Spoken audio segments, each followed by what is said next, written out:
and I'm live today with a very good friend of mine called Justin Whittemore. Hey guys. How are you? You well? Yeah, very well, mate. You? Yeah, good, thank you. Good. Right, just checking that we're good and we're live in all the right places, mate. Good. So Justin, yeah, we are. Brilliant. Justin, if you wouldn't mind just sharing that on your Facebook or whatever you live with Justin. So Justin, okay, so for those that don't know, and I'm assuming there are very few people that don't know who you are. What's Justin all about? What's Justin all about? Wow. Okay. Well, first and foremost, I'm a family man. Everything I do is for my family, yeah. So and probably the lockdown has been really good for me because it means I've spent a lot of time with my family. But what am I about? Okay. Well, I've just going back, and I'm going to keep it really short because I've got quite a long story. I came out of school, I'm dyslexic, so I came out of school nothing. Fast track to that. I didn't have really any purpose in where I was going, so I ended up in the forces. I went into the army. Came out of the army, went into, for some mad reason, a state agency. So property wasn't something property investing wasn't something I fell into. I went into property on the other end of the thing, selling properties to property investors, where I saw actually these guys were making quite a lot of money. And I realized it was hard work, but I saw, for the efforts they put in, I saw how much money they could make. So with that, I started, actually one of the investors that I helped actually became my mentor. And he was a massive investor, and he basically showed me how to flip houses. So that's what I started doing. Long story short, I started flipping a lot of houses, made a fair bit of money from that, and wanted to buy into the estate agency that I was working for. I say unfortunately, but not. It was actually probably a blessing in disguise. They said to me, "No, you can't. We don't want you to buy into it because you're too valuable as a salesman. You're our best salesman. You're an area manager now, and that's how we want to keep it." So I was like, "Okay, well." And I literally got a bit of paper and I wrote on a bit of paper, "I'm leaving," and handed it to them because really I couldn't write a long letter out. So I just wrote, "I'm leaving." I left there and then. Started my own agency up. And I started that in 2003. Now I built that within 18 months, within 12 to 18 months, to be the #1 agent in the local area, which was Buckinghamshire, holding 45% of the market share in our area. And then came along end of 2007, 2008, when the market crashed. And as a result, because I had all my eggs in one basket, I nearly lost property. I nearly lost everything I had. But there was a problem that occurred within that time. So, it was a very similar time to what we're going through now, apart from there was no lockdown, but it was uncertain, unease. But there was a lot of houses, big houses, sitting empty. And at that time, we'd already brought, we'd been investors, we brought HMO, so I knew the HMO market. But we had this problem, a load of houses sitting empty. So I said to my business partner, "Why don't we take some of these houses and give them the rent, but then we use them as HMOs?" And what I had actually done at that point was stumble across rent to rent, which, back then in 2008, it was, I certainly hadn't heard of it. So we stumbled across it, done everything wrong, all the wrong contracts, everything wrong. But you learn as you go on. So we started off with HMOs, and that was great. And we went from selling, managing properties on our rental company from like £100 per month to actually achieving, in excess of £1,000 per month on some properties. Not all properties, but some properties in excess. Most of them were sort of averaging out between £500 and £800 a month, but there were many over 1,000. And that was great, and it was brilliant. But then we used to have a lot of people coming into our office, wanting a couple of weeks at a time, 2 months, and we, our minimum term was 6 months minimum. So we thought, well, hang on a minute, there's a need for this because people don't want hotels. So again, a bit of a stumbling block, really. There was somebody else in our area doing what's known now as service accommodation. And we looked at it and thought, oh, do you know what? We could probably give this a go. And actually, we was giving all of our properties to this person, so we understood the model quite well. So we just pretty much mirrored what they was doing, and then went on. And again, you know, to a degree where then we started taking lots of service accommodation on. Our model evolved, so we didn't have to deal with the general public anymore. Our model completely evolved into business only. And we've got some great contracts with, you know, some huge blue chip companies that were literally putting contractors into our area.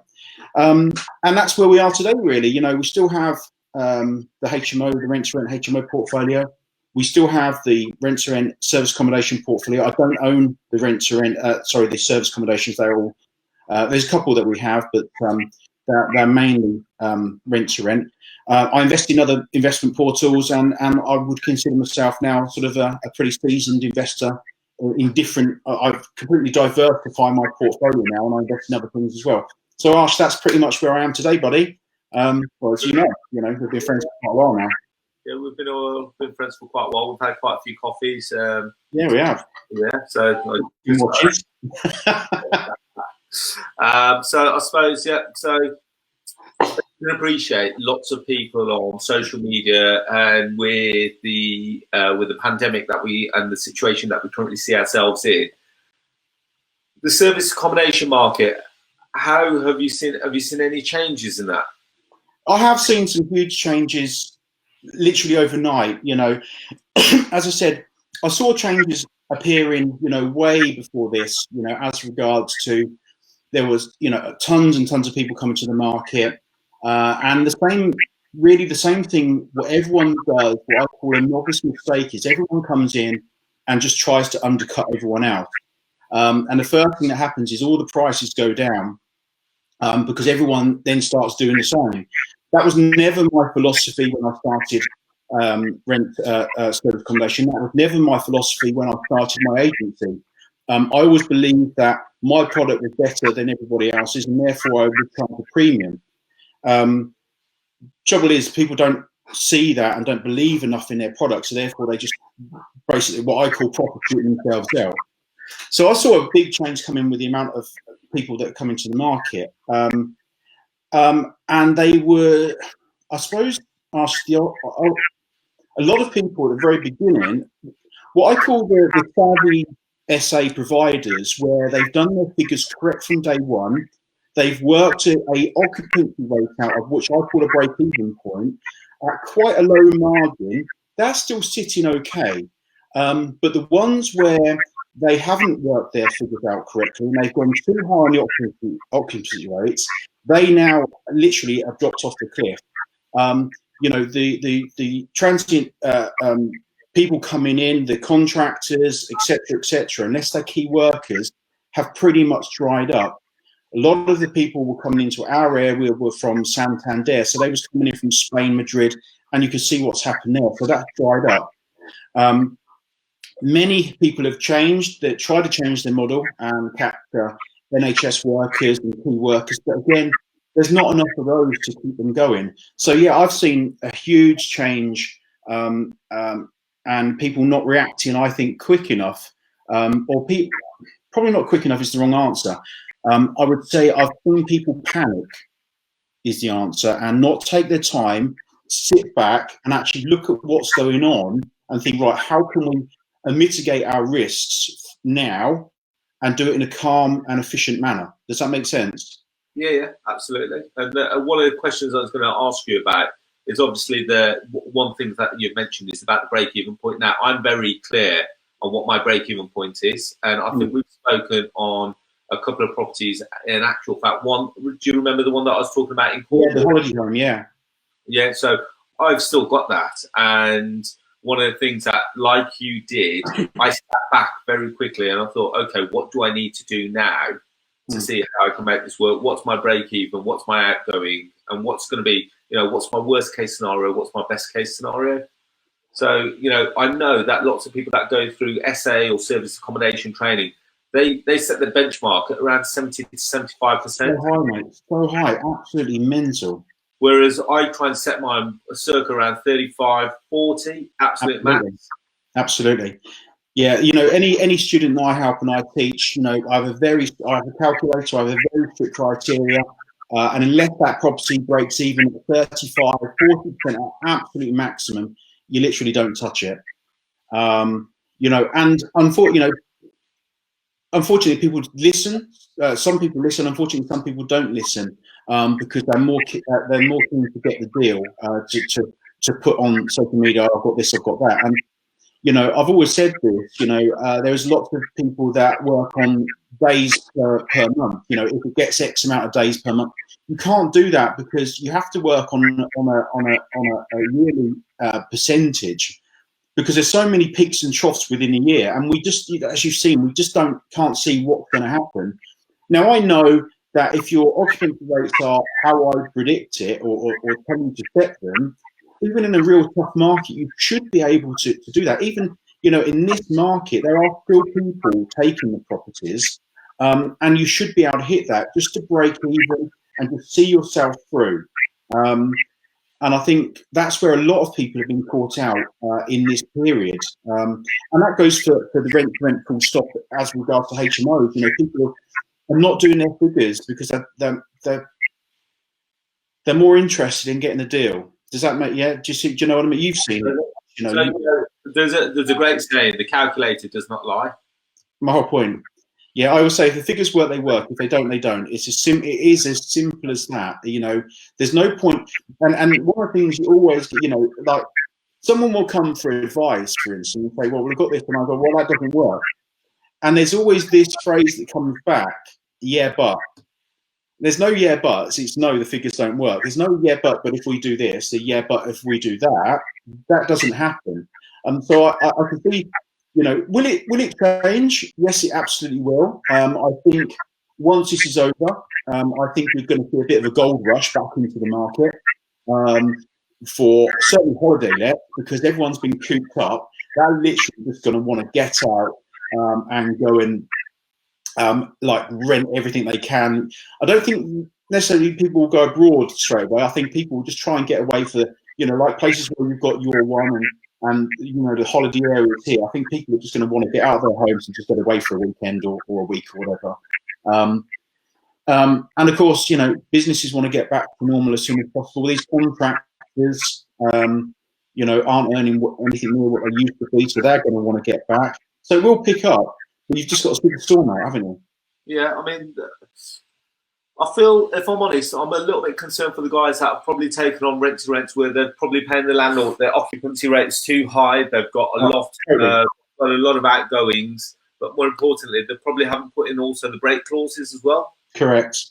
Yeah, absolutely. And that's, you know, I've been helping a few people, and I'm looking at it and thinking, okay, well, who on earth has set this up for you? There's no clause. No, obviously, you can't. There was no clause for this. That, you know, we couldn't have foreseen this, but there are still clauses you could put in that would have covered you. Like what you said, people are paying too high rents to get, you know, put it this way, some of the rent-to-rent apartments that we have in our local area, people are paying double what we pay. That gives you an example. Now, I would say whenever you take a property on as well, you make sure whatever you pay for it, you can re-rent it for that price. So if in the event that something like this happens, because the single resident, you know, as in 6 month plus rentals are still available. So I'm advising people, look, there's no way in the world you are going to get enough. You know, people are saying, don't panic and don't let it out like this. I think that's an absolute. I've seen some people saying this. You know, just carry on because what a load of rubbish. If you can't, your occupancy rate is based at this level to break even when you've got all your linen and all the cleaning, etc. Get the property let out as a single let and just cover your costs until. Now you can put those people in, you know, on a shorter term contract, but let's cover your costs until this is finished. if you can't get rid of those properties, because there are some landlords that will just say, no, I'm holding you to that, even though they can't do anything for 3 months, they will hold you. So just cover your costs at the moment. Just sit back and look, because you will let them out. But you might have to take it on the chin and just cover your costs, or just go under that break, not losing. I've seen people, that have brought portfolios 16 in a row. They're outgoing for £30,000 a month because and like you said, their occupancy rates are based at late 60s, early 70s, and I'm like, who on earth set this up for you? Do you know what I mean? So it's very true. But then I suppose one thing that we should touch on is that the business rates and the business rates relief. Have you been able to not take advantage, but use that relief? Yes. We haven't personally, and purely because I don't need to. Should I? Possibly. But the way our apartments were set were long-term guests anyway, but paying a short-term thing. And basically what I'm trying to say is the companies would take our properties and they would have people coming and going. But they would take them on 6 months, 3 months, 6 months, whichever. So we don't have the booking.com fees. We don't have necessarily the big cleaning fees because it's done once a week, once every other week, something like that. However, have I advised, have other people had business, their grant, £10,000 come in? Yes, they have.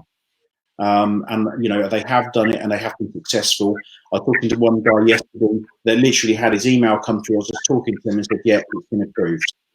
So have I seen any in their banks yet? No. Have I seen emails to say that it's been approved? Yes, I have. Okay. Yeah, like, the one that I've got down in Cornwall, because that's a holiday park, we pay business rates. Correct. As a result of that, we applied for that, and that was granted. It applied on the Friday. It was back in the bank within 3 days. Well, to be fair, I'm really helping people that I've sort of taught, and all of those guys have, I have gone on to business rates because of small business rate relief and stuff like that, and they've all been able to apply, as you quite rightly said, for the grant. So this is £10,000, I believe. Yeah, so it's interesting. I mean, where do you see as you've covered? So service accommodation, just for the meanwhile, would you, if someone was to say, I've got the ability to take this property on now, would you still continue to take properties on now, or would you hold fire until? Are we talking about SA? Yeah. Okay, SA, I would hold fire, unless you can get, a clause put in that you pay no rent until things start picking. Or I would say so for rent to rent, SA. If the lockdown, while it is still in lockdown, I would say no. Or unless you can have a landlord agree that you won't pay any rent until lockdown is finished, and then, because then in theory you're going to start getting your business coming back. But no, if I'm just being honest with you, mate, I wouldn't be advising anyone to take anything on at the moment. Not for rent to rent SA. Rent to rent HMO, yes. Rent to rent SA, no. How are you finding the HMO market? Are you? It hasn't really affected us at all, Arsh, if I'm honest. Letting point. Have you got any void periods or? We have got two void rooms, but because of the way our figures are calculated, probably it really affects us not. Our figures are so tight that it really doesn't matter whether we've got a few rooms empty. Our main concern was to make sure all our tenants are happy and safe.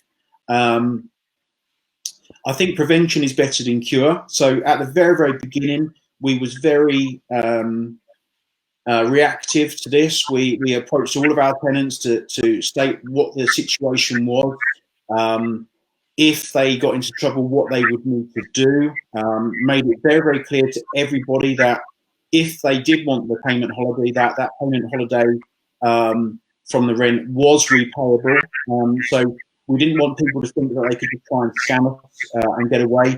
And to be honest, touch wood, we've had one guy that approached, that called us and said, look, I am struggling. And we was very honest. We said, okay, that's absolutely fine. Thank you for letting us know. What can we do to help you? And he said, just give me a couple of days, and I'll be able to. And literally, to his word, he got the money and he paid. And again, touch wood, that's about as much as we've seen. We do have quite a unique area where we are, in respect that we have a large blue collar worker place here, and most of our clients come from places like Amazon and places like this, which haven't stopped. They're still working in there, as everyone probably know. Because obviously Amazon is considered quite a key resource for getting stocks and whatnot out. So that's yeah. So I haven't really. I think it was prevention more than cure with this one. I think.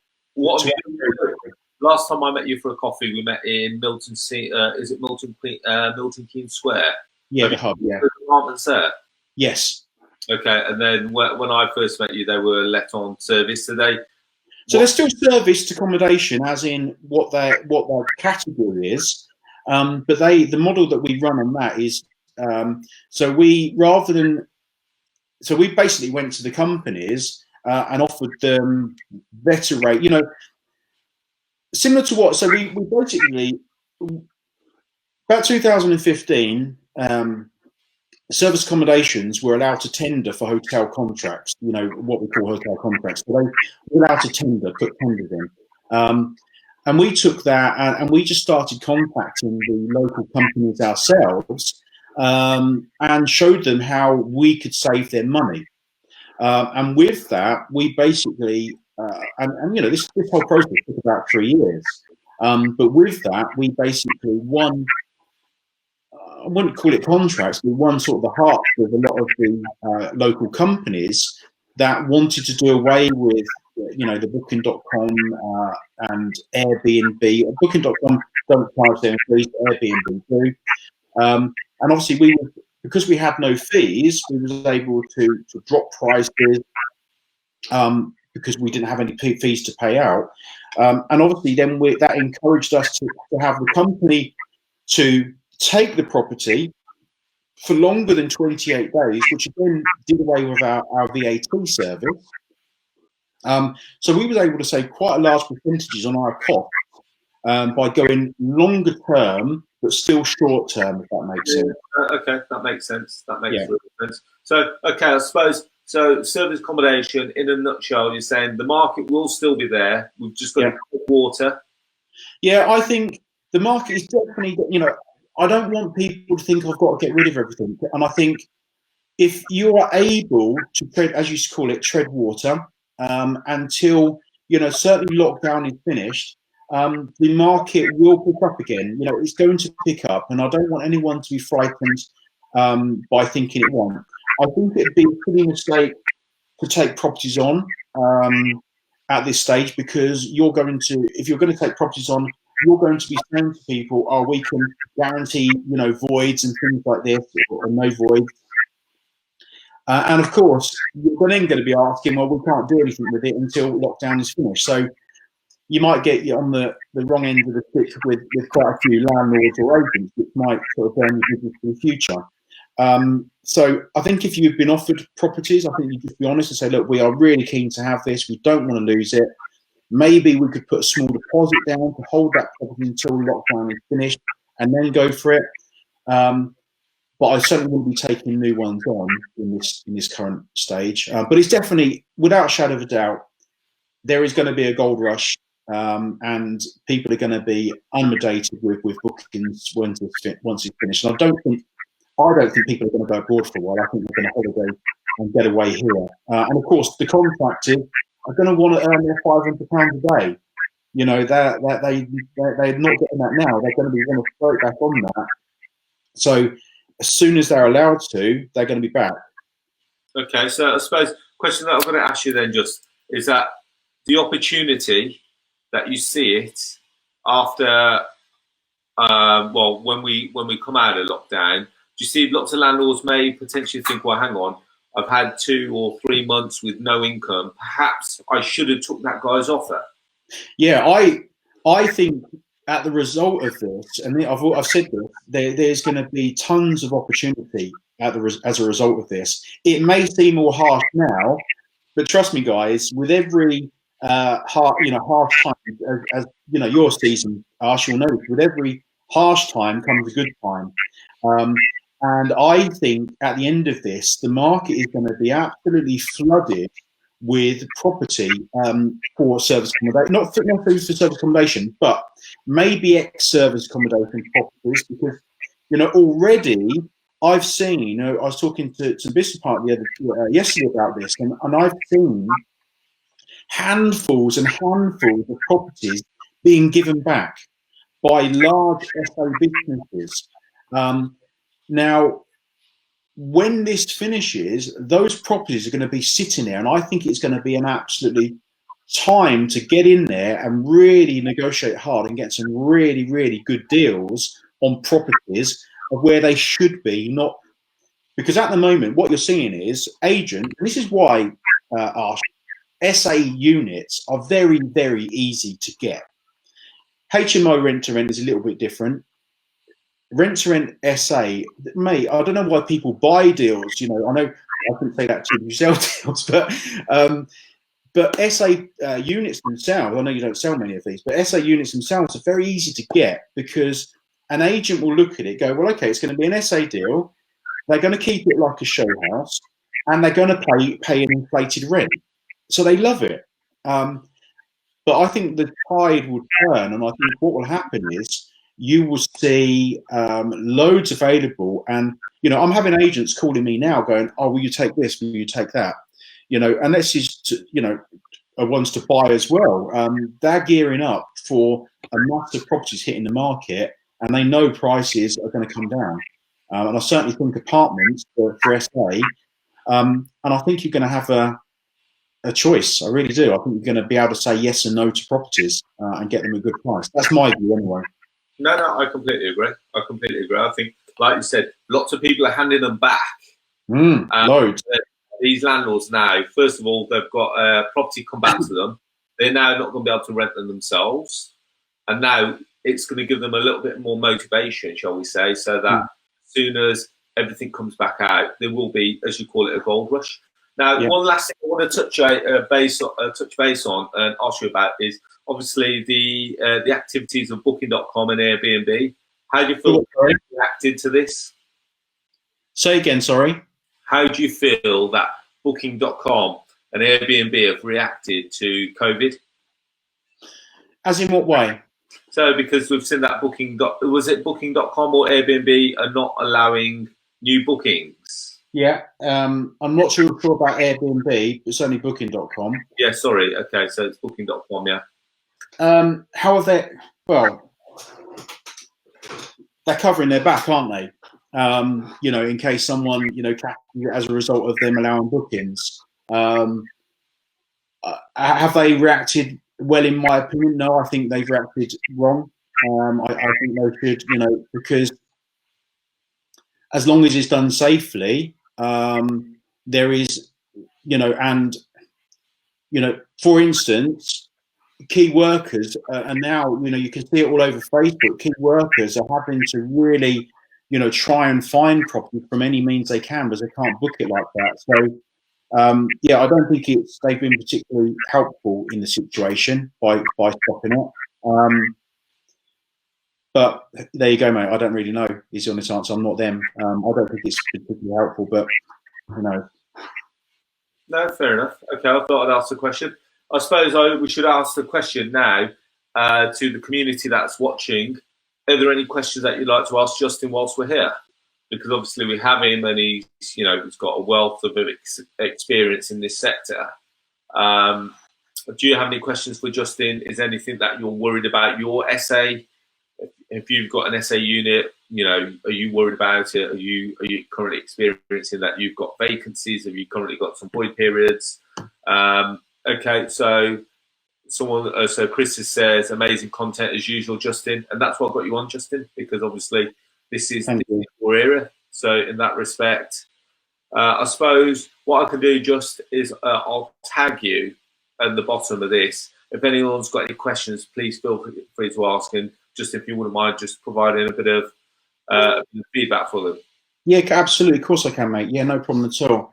But yeah, no, I think, just I want people's minds to be put aware. I don't think there's any time. I don't think it's a time to panic. I just think you've just got to be sensible. I think you done a live last week, I think, Arsh, and it was, or the week before, and it was, one of the most, not sort of sucking up here, but it was one of the most sensible lives that I'd seen out of this, about just not panicking and just taking your time and just reflecting on what's going on around you, and how it's gonna, for a lot of people, it's gonna doing good to look at their business.